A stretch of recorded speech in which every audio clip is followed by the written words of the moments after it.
2024 was a heck of a year for reading. Let's talk about my top 10 reads of 2024. What's up, beasties? It's me, Triple B, your friendly neighborhood bearded book beast. Welcome back to the channel. Welcome to 2025 Bearded Book Beast style. We're going to kick it off with my top 10 reads of 2024. Now, it was a great year of reading, and I'm excited to share with you my top 10. I agonized over this list of my top 10 of the year. And of course, as usual, I have a little wrinkle to throw in that we'll talk about in a second. But the only rule for this was one book per author, just to make sure that it doesn't end up being one author too much, and that way you get more book recommendations. So without further ado, let's get into my top 10 books I read in 2024. Alright, so before I get into the top 10, like I said, I agonized over this. There's so many great, awesome, amazing books I read in 2024. My first year on BookTube, it was awesome. And so I have to mention some more books as honorable mentions, just because they're awesome and I want to make sure they get a little shout out. So I'm not going to talk about these ones in depth, but I am going to show you them. So I call this my first 10 out. So these 10 just missed. I agonized over which ones to put in the top 10 because these were all fantastic. So real quick, I've got 4 traditionally published books that I just loved. The Last Phi Hunter by Selene Goldenberg. This is awesome. If you love Pokemon, Berserk, Chainsaw Man, it's a great mix of all those things and was so much fun. Love this book. How to Become the Dark Lord and Die Trying. Love this book. It was so hard to not put it in, but it just missed out. Loved it. It's so much fun. If you love fantasy, you love a lot of humor, and you love time loop stuff, and all the tropes and seeing them flipped on their head, you love found family, and you love just having a blast, this is a fantastic book. Highly recommended. Prince of Thorns, just missed out. I loved it. Excited to continue on. It is dark and dastardly, but if you give it a chance, it has a really cool story, and a lot of the dark stuff, you kind of start to figure out why it happens, and it's pretty good. It's pretty good. I love Orphan X, and this is the newest book out in 2024. It was really good, as always. Love Greg Hurwitz writing. Love Evan Smoke and this character in this world. But there was a decision to go away from certain characters and relationships that I wasn't a huge fan of. So for now, because it's going in that direction, this wasn't my favorite Orphan X book, but it was very good. So it just missed my top 10 of the year. Then I had some indie books that I just have to give a quick shout out to. And they're all so good, and I really wanted to put them in, but yeah, when you only have 10, it's hard. You got to make some tough choices. Platinum Tinted Darkness by Timothy Wolf was excellent. I loved it. Very good start to the series. Cannot wait to continue on with this trilogy. Wistful Ascending by J.C. Byrne was amazing. I love superheroes. If you love Invincible, if you love Spider-Man, Peter Parker's humor while he's fighting, like, you'll love this. In a space opera setting, fantastic. Bloodwoven by G.J. Terrell was fantastic. I love it. I love Lynn, the main character. I love this magic system. It's an awesome book. You should definitely read it. Envoys of War was fantastic. I love Jen and Corden, the characters on here, plus Tobias. I just love this book in this world. I love Dave's writing, and I love the characters and their interactions with each other. I'm really excited for what he does next. Book of Astea, Riven Earth by Zamar Amir. This is a beautiful cover, and it's a beautiful book. Really cool story, cool magic system, awesome world he created, and just a lot of fun. Highly recommend this as well. And finally, one that was so hard to not put into, Falling into Oblivion by Aaron and Payne. This was an awesome book, awesome read, and just missed. Cyberpunk detective, so cool. Cannot wait for book 2 and to see what he does next. So these are all books that I highly recommend, and in most years of my life, these would have been shoo-ins for a top 10, but I've just read so much good stuff. These ones, I just had to just leave them on the outside looking in, but they're all fantastic. There's not much separation between these books and these books, so these are fantastic. If you haven't checked these out, I highly recommend every single one. All right, so let's get into the top 10 of 2024. Here we go. Number 10 is Dark Bloom by Molly McCabe. This book took me by surprise. It was so great. Molly is amazing. Chatted with her a lot. And I love zombie stuff. And I'm a softie for a little bit of romance. And she does both so well in this. The zombie part is awesome. The idea, the world, what's happening in the world. The characters are great. The zombies are scary. And it's fast-paced. The action and the gore is fantastic. But then in the middle of it, you have these two people that are so broken, and you can connect with all the things that they've been through so well. The feeling lost, feeling downtrodden, having low self-worth, feeling like you're a failure. It's so good. It's so good. And they find each other, and in the middle of this thing, there's this sweet budding friendship and romance, and it's just well done, Molly. If you haven't read this yet, I highly recommend it. If you love Walking Dead, and you have a soft spot in your heart for a little romance that's not the main thing, but you like seeing it in your stories, if you just love a slow burn relationship that makes sense and you'd love to see happen, this is for you.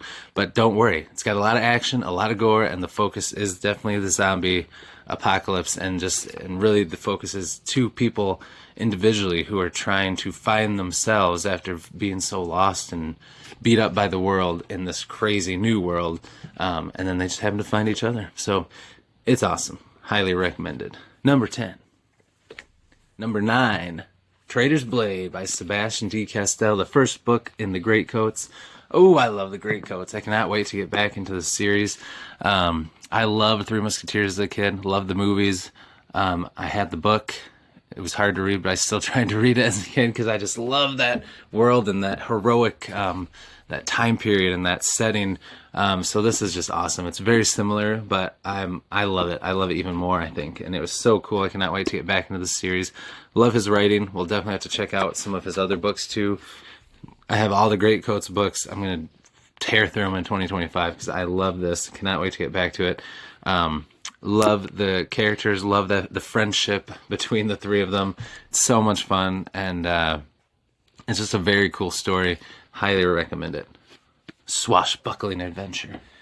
Number 8, Sledge vs. the Labrynth by Nick Horvath. This was such a fun read. I blew through it. It was so quick. The short, snappy chapters, and Sledge is just a beast. He's this, tank of a dude.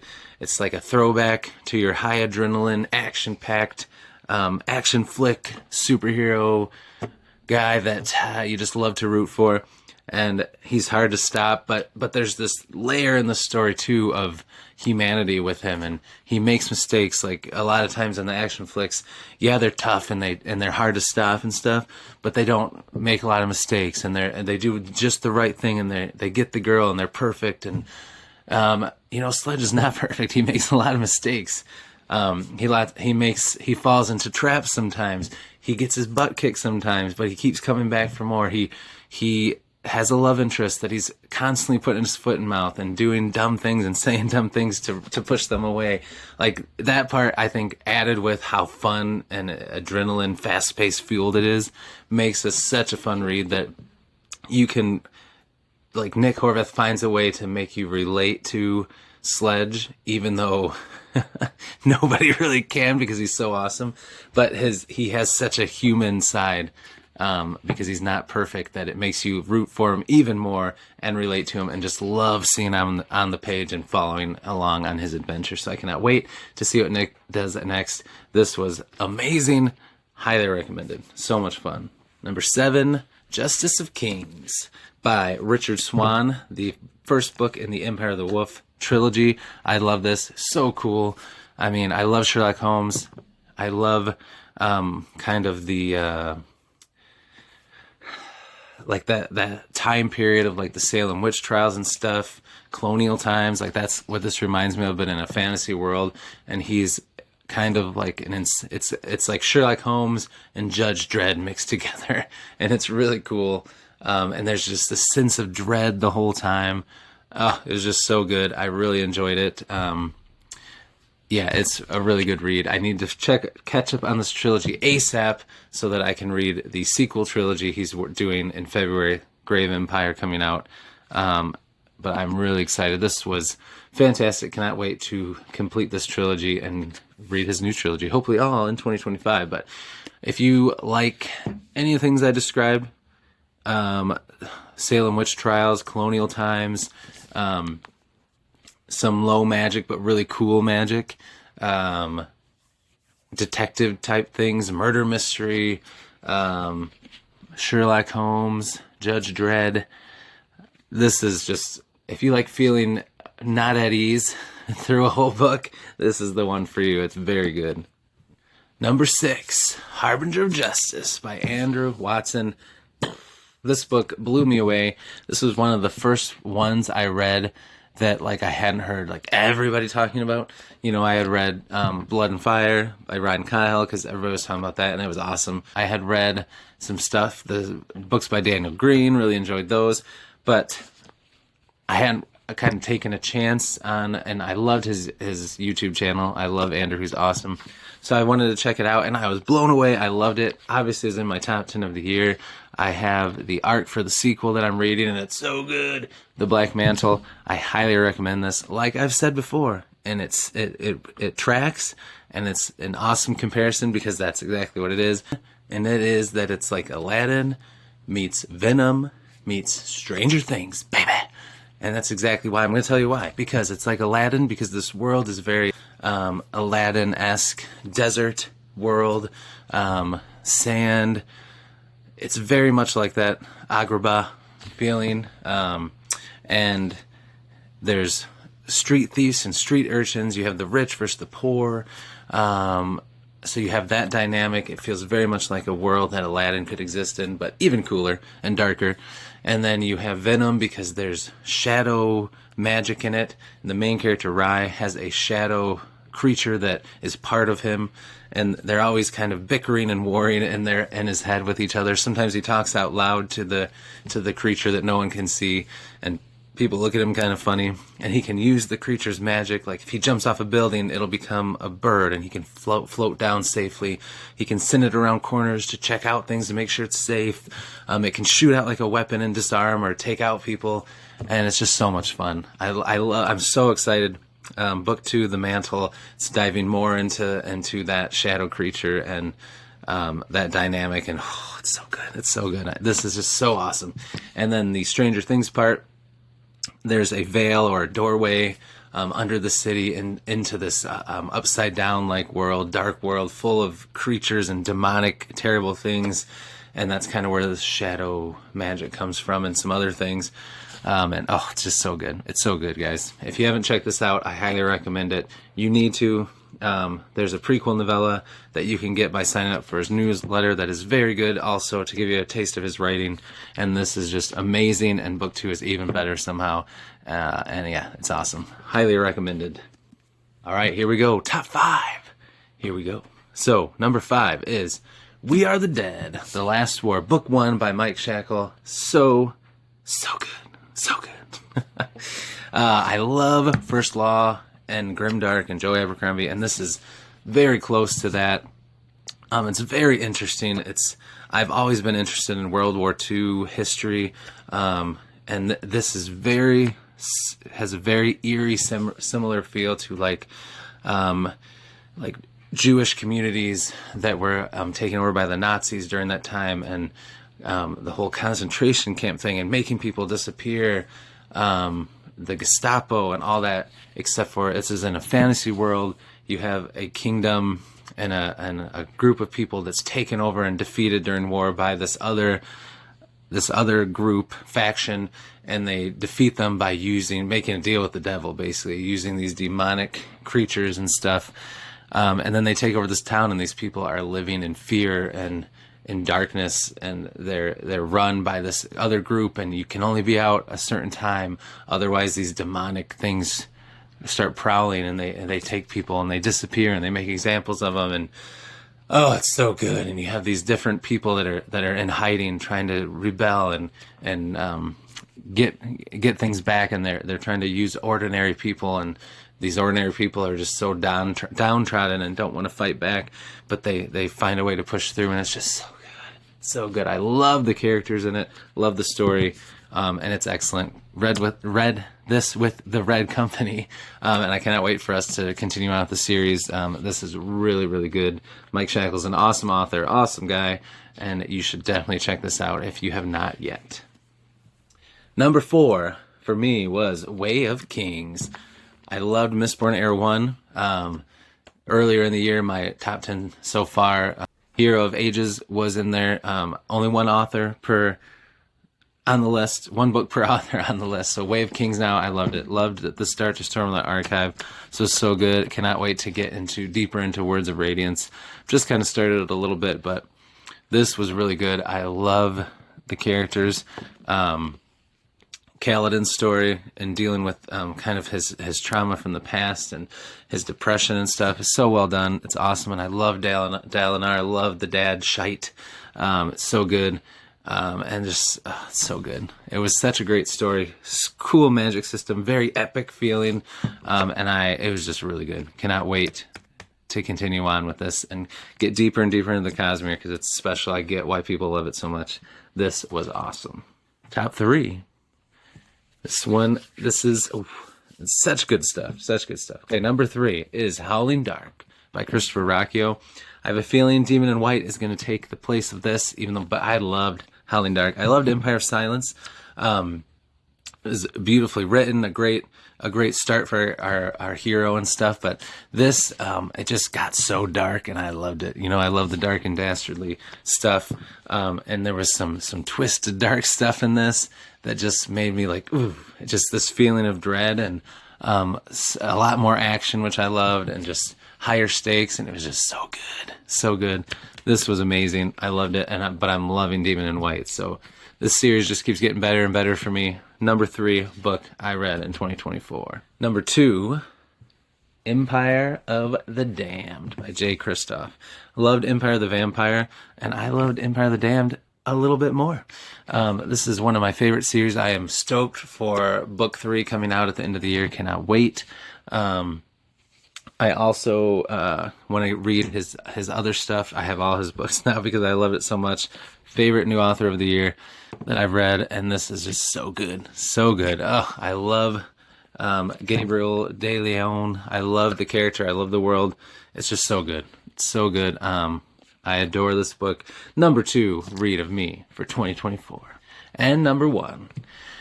Y'all know I love First Law, so this should come as no surprise. The first book I read of 2024 ended up being my favorite book of 2024, and that was Wisdom of Crowds, the 3rd book of the Age of Madness trilogy, and the 9th book of the First Law series that wrapped it all up. Left some nuggets to leave it open for future books, but for now he's done with it, and it was well done. Love the characters, love the writing, love the humor, love the darkness, love the grittiness, love the story. Even though the ending broke my heart, love the ending. It's just, in my eyes, Lord Grimdark can do no wrong. I absolutely loved it. Orso, my favorite character maybe that I've ever read in anything. Just what an arc he had, and it was so much fun. And yeah, it was just great. Great book, great series. Still my favorite. Loved it. Cannot wait for the Devils. Cannot wait to read that. So, favorite book of 2024 was Wisdom of Crowds. And there you go. That's my top 10, 1 through 10. If you haven't read any of these, you need to. And if you haven't read any of the first 10 out honorable mentions, you should check those out too. But that's all I got for you. So thank you for hanging out with me. I hope you enjoyed this. I hope you will check out some of these if you haven't yet. They'll be listed down below if you want to check them out. And let me know in the comments if you've read any of these books, what you thought. Let me know what your top 10 would be. I'd love to hear it. Or your top whatever, depending on how many books you read. or just say hi, because you know that I love to chat with you. I respond to every comment because that's my favorite thing, is to communicate and chat with all of you. And if this is your first time here, please consider subscribing, becoming a beastie. We'll be beast friends. That's awesome. We'll get to chat and hang out. You'll get to be a part of a great community where we do question of the day polls every day. I do lots of shorts. I do live chats with authors and other booktubers and influencers called Beast Friends Forever. We do a couple of those a week. We have a lot of fun with that. And then we do videos like this. And then I do the normal weekly wrap-up kind of stuff, book haul, book mails, all the fun things. So please, if you have not yet, consider subscribing, or just check out all my other videos and then decide later on. But we'd love to have you as part of the Beasties. So that's all I got.